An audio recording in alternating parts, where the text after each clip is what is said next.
अस्सलामु अलैकुम वरहमतुल्लाहि वबरकातुहु। नहमदुहु व नुसल्ली अला रसूलिहिल करीम, अम्मा बअद। फ़अऊज़ु बिल्लाहि मिनश शैतानिर रजीम, बिस्मिल्लाहिर रहमानिर रहीम।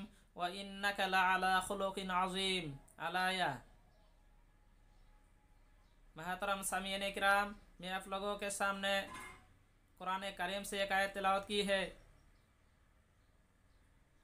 मेरा उम्मीद है कि वीडियो को पूरा देखें और दूसरे को देखने के लिए मदद करें। और अगर आप मेरे चैनल पर नए हैं तो ज़रूर सब्सक्राइब करें।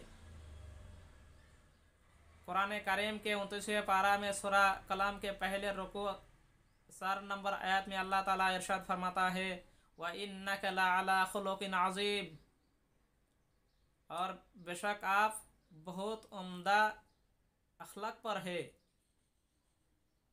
तफसीर इब्ने कसीर पारा नंबर 29 सफ़ा नंबर 12 सूरा कलम के पहले रुकू की 4 नंबर आयत की तफसीर में रसूल करीम सल्लल्लाहु अलैहि वसल्लम इरशाद फरमाते हैं कि मैंने बेहतरीन अखलाक और पाकीज़ा तरीन आदतों को पूरा करने के लिए आया हूँ।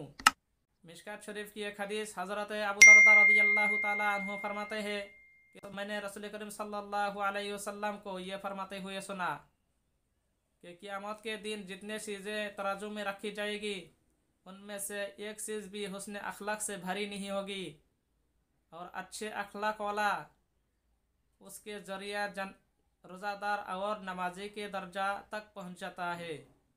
अल्लाह तबारक ताला हम लोगों को इस हदीस पर अमल करने की तौफीक अता फरमाए। आमीन। अस्सलामु अलैकुम व रहमतुल्लाहि व बरकातुहू।